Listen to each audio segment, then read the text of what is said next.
The Creative Collective. Collaboration, not competition. What was your score? I don't know. I wasn't really looking What do you mean you weren't looking? because I knew that you was there in the waiting room. So I grabbed the darts out of the board, and then in the process of there and back, I'd forgotten what I got. What, you just threw three darts? Yeah. That was your session. Oh no, I'd done some before that. What was your score? My highest in that bit was 83, which wasn't great. I seem to have gone off the boil today. Like a few days ago, I was banging in the trebles, banging them in. I got 140 a couple of times. Still yet to get the elusive second 180. It's I can feel it in my bones though. It's coming. It's coming down the road. Bloody better. I tell you what is fascinating about darts, but all sport or anything, I suppose. One day you can be banging in the treble 20s, and then you sleep, and then you come back to it. Nothing has changed. You're throwing in the same way, Yeah. and everything goes wrong. Why is that? I think, well, for me, it's because I'm constantly trying to adjust. So if I get a treble 20, I'm like, right, what did I do on that one? Okay, I'll try and do exactly the same. Right. And rather than doing the same for like a continual amount of time to see if I can get into the flow, I'm quite often editing all the time whilst trying to get the perfect dart for each one. And it's little things like keeping this bit of the arm straight whilst that one does the movement, and keeping it straight until you're there, and so it can't go or it has to go like that every time. But any slight movement, you're in the 1 or the 5. So what I've seen in bad darts players is, and I'm terrible at darts, by the way. I haven't played for years, and I'm rubbish. But it seems pretty obvious to me that the more or the less moving parts, the better. So literally, if like a perfect throw would be still body and just the elbow going back and forth. Is Yeah, that right? pretty much. If you have a look at some of the old clips of Bullseye Yeah, on ITV, that's coming back. is it And BFH? do you know who is presenting it? No, Freddie Flintoff. is he? Telly loves him, don't they? Yeah. Oh, Freddie. He's no Jim Bowen. No, is he still with us? Nah, don't think so. Oh, Wasn't a well, wrestler either. no, no. Anyway, Let's go. episode 6. TCC Snap. Welcome back. What do you want to talk about today? Well, I thought you said you had a question. No, you misunderstood me. So you had your subject, and I said I already have a question, as in I already have a question for Oh, to come back at your topic. But I didn't explain that in the WhatsApp because it would have been a waste of time. well, okay. I've just had to find what my topic is. Excellent. I can How, remember it. how to stand out. How do you stand out as a business doing what you do? Let's take the creative industry as an example. How do you stand out, Ben, as a photographer slash videographer amongst all of the other photographers slash videographers? Well, it's a good question. I don't really have an answer. See you next time. Cheers. But what I would say is, isn't this just a simple case of marketing? How you position yourself and how you come across. That's the first thing that sprang to mind. Is this not just a marketing question? I'm not saying that's a bad thing. I'm just saying, is standing out marketing? Possibly. I'm yet to resolve that in my head. Oh, okay. Well, I will crack on then, and then you resolve that in your head, and by the time I've prattled on, you would have resolved it. Go on. I'm waiting. You're still So I can resolving, I can so I tell. can resolve. Um, I evolve, not resolve. Anyway, Partridge quote there. So how do I stand out? I don't. I think the moment you say that, how am I going to stand out? You've already lost, really, because I think then you potentially run the risk of feeling a bit contrived and artificial. Whereas everybody's individual, everybody will bring something different to a project in some way. And once you've realized, maybe this comes with age, actually. I'm now resolving this in my head. Maybe this comes with age and knowing yourself a bit more, because I think if you're very young in the industry, you're constantly second guessing yourself and maybe asking that question in the wrong way, like, how do I get above this person, or how do I get Mm. this project? Whereas when you're slightly older, we're about the same age, and you get to the stage of life, luckily, that your self-awareness hopefully is a bit better, and you can't be bothered with the competition. You are who you are. I'm not saying that you don't try and progress and you don't try and improve, because I do, but in terms of the actual foundations of the person you are, that doesn't really change. And if you're a self-employed person, that is your business, isn't it? The Mm. way you carry yourself in a conversation, the way you email, the way you have, your general interactions, everything. So I think the way you stand out is be yourself. Well, I was going out of focus. Right, there we go. I'm back. Well, that's what I was resolving as you were saying that on my notepad document. But I think it can go a little bit further than Oh, go that. on, go on. And is being yourself marketing? Because I think, well, I guess if you say you'll be yourself in your LinkedIn content, for example, that's marketing because you're posted on social media. But is being yourself the marketing aspect, or is the posting the marketing aspect? I don't think we need to answer that. I think I was asking a needless question. So I wrote down being myself, but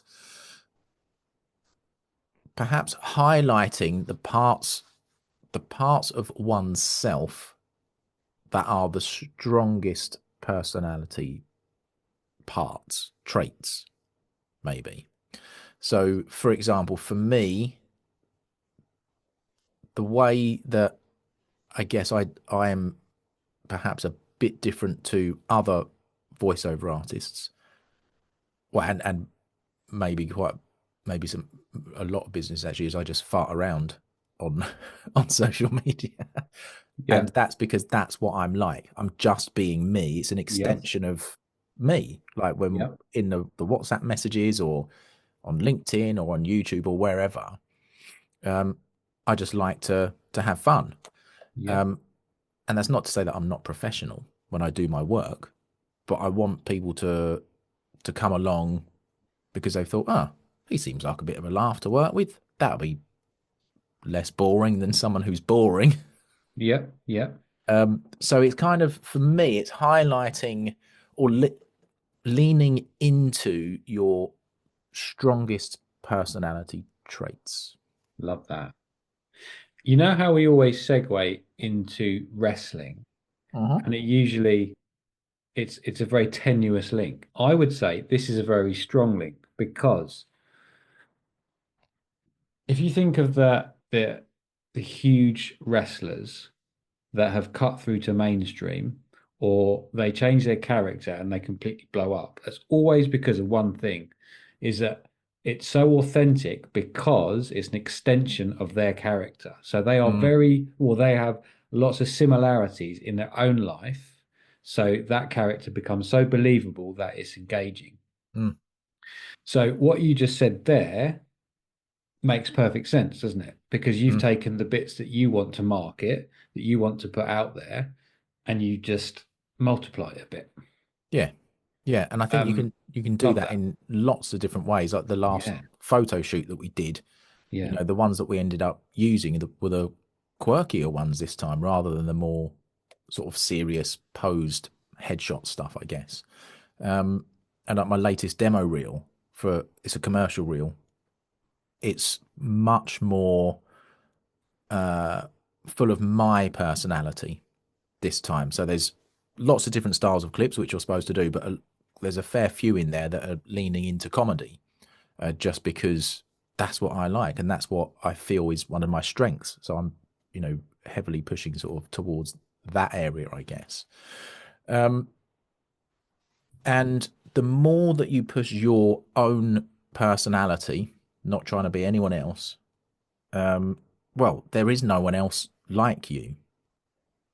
So show people just don't be who you're not. There's an Oscar Wilde quote, I think, who said it much better than that. Yeah, something about everyone else is taken. Yeah, something like that. Look it up. Okay.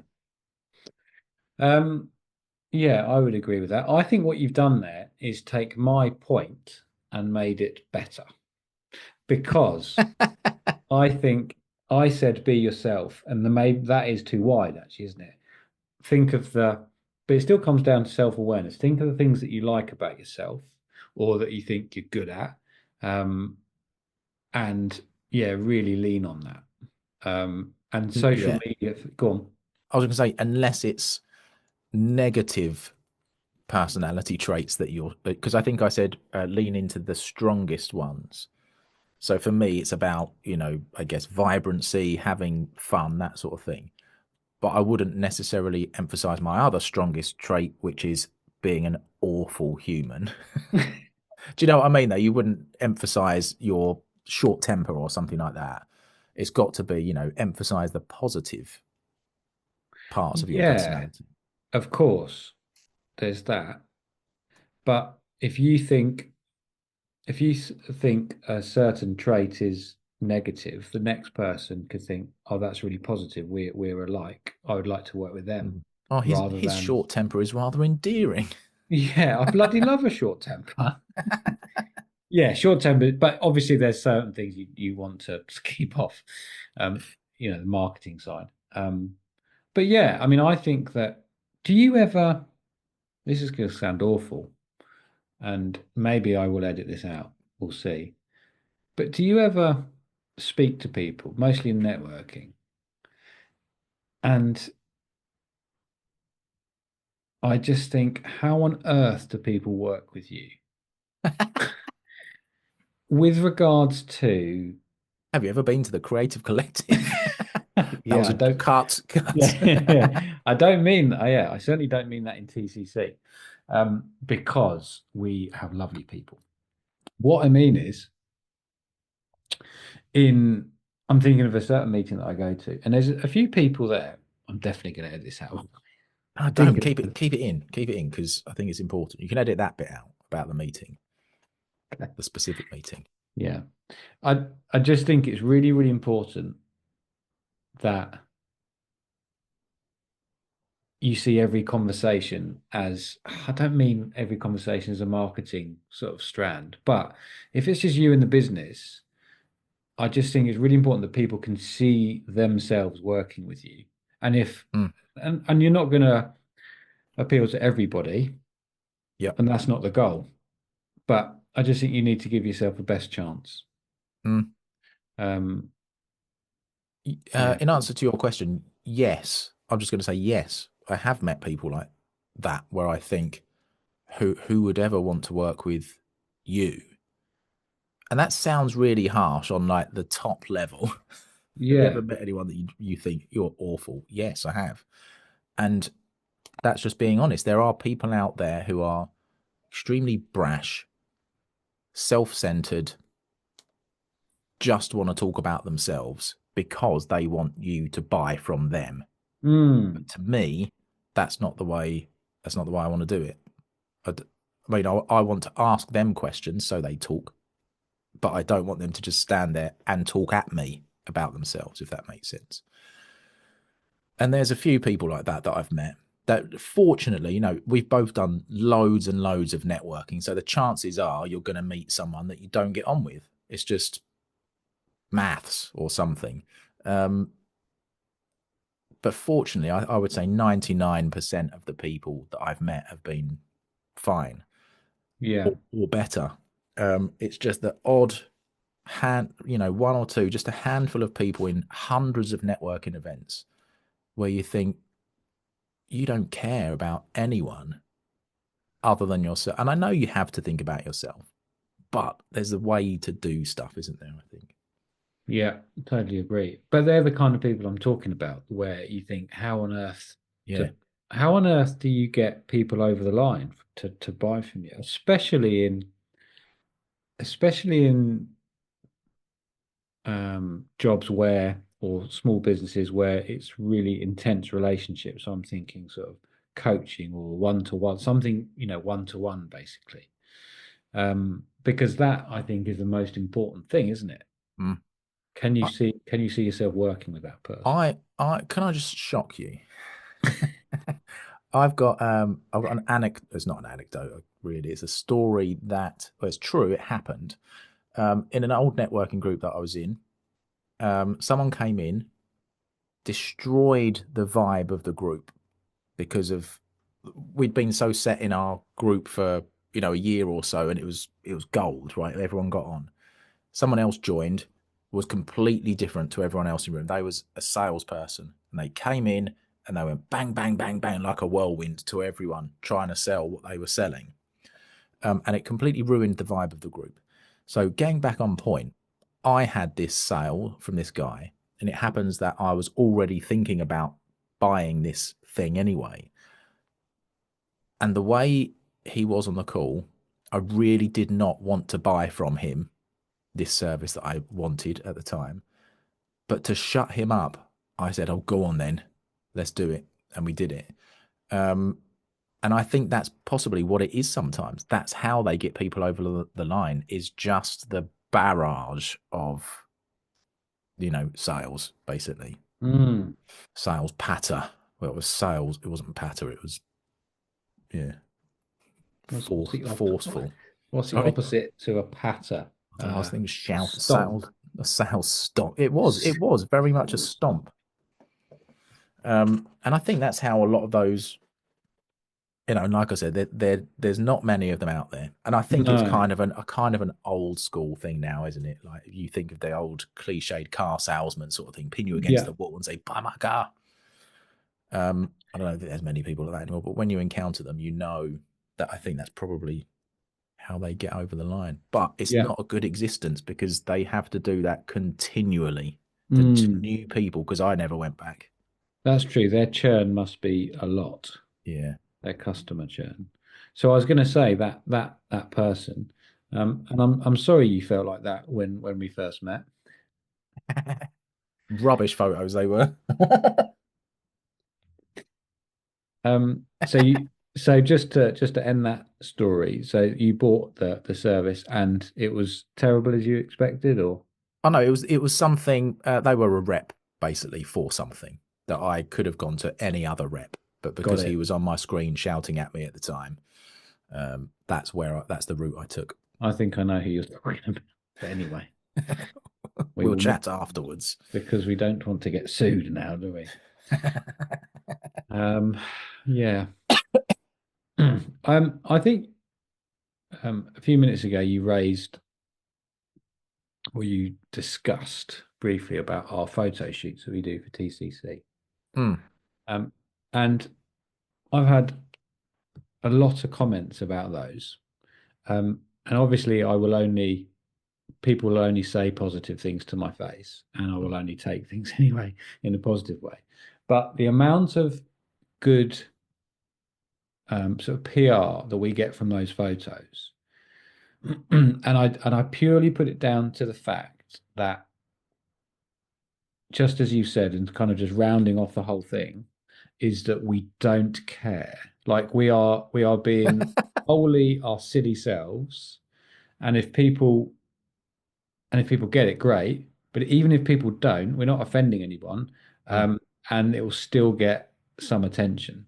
mm, And I think that maybe 5, 10 years ago, I never would have done that. I would be constantly thinking, well, what happens if some so and so sees, or you know, I can't do that. That's silly. That's just Mm. stupid. But now, whatever feels right on the day, and then we just go for it. And I think Mm. that's. I even got a comment this week saying, "Oh yeah, your branding for TCC is brilliant because it's um, seemingly you don't care." Mm. Well, that's it. We don't Um, plan those. I think we planned the first one and everything just went out the window anyway. And it's just we walk into the room and say, right, what should we do then?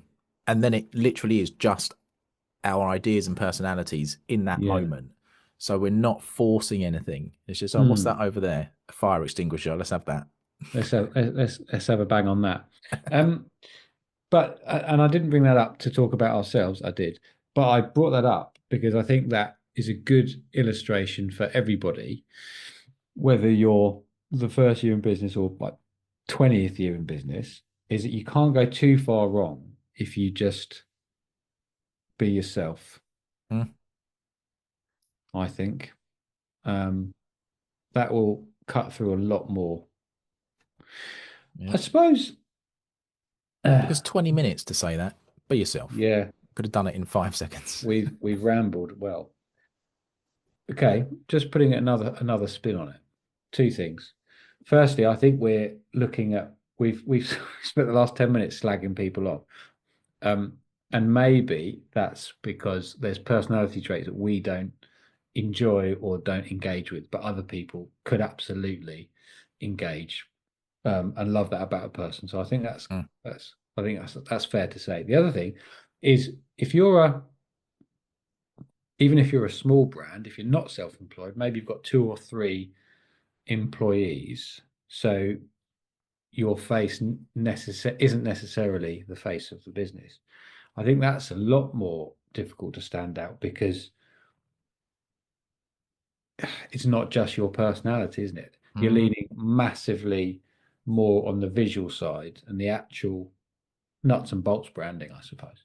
Well, that's an maybe that should be a topic for a new episode. How do you stand out? Well, it's different, isn't it? It's different ways, I guess. Just different ways. It's a completely different strategy because we've just spent 20 minutes saying, "Oh, just be yourself." But if Mm. there's people in the business, um, yeah, I mean, I've never been in that situation. I don't think I ever will be. If I don't think I will ever have employees. Um, so maybe it's worth. I tell you what, maybe we've stumbled upon an idea. We'll get someone on in a couple of episodes' time, and see how they did it. Mm. That's a good idea. I like that. Maybe we could get Andrew. He would be good. Yeah. Andrew, do you want to come on? Tell us in the comments below. Oh, that wasn't Lovely. recording.